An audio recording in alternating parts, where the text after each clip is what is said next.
La Regione vuole andare a battere cassa a Roma per finanziare la Pedemontana ed evitare ai Veneti nel 2018 l'addizionale IRPEF. È questa in sintesi la proposta che il governatore Zaia porterà a votazione in Consiglio regionale, convocato da oggi con la Superstrada come unico ordine del giorno. Un'assemblea iniziata con la manifestazione fuori Palazzo Ferrofini, organizzata dai centri sociali e associazioni di ambientalisti, oltre che di espropriati.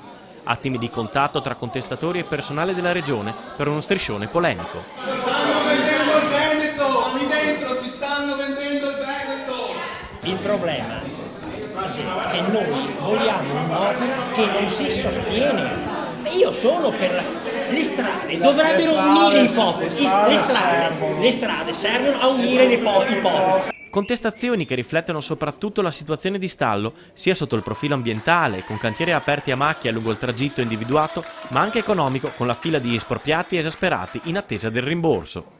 Soprattutto a loro si rivolge la capogruppo della Lega in Consiglio ed ex sindaco di Altivole, uno dei comuni attraversati dalla Pedemontana. Il nostro obiettivo è quello che l'opera venga completata il prima possibile, e questo possa consentire anche il prima possibile che vengano pagati gli espropriati, anche dal punto di vista etico è assolutamente una nostra priorità, e vengano pagate anche tutte le ditte che vi lavorano. Discussione sulla Pedemontana che proseguirà anche domani quando, con tutta probabilità, si voterà la proposta di chiedere i 300 milioni di euro allo Stato attraverso un fondo da 500 milioni di euro già predisposto da Roma per investimenti della Regione nel triennio 2017-2019.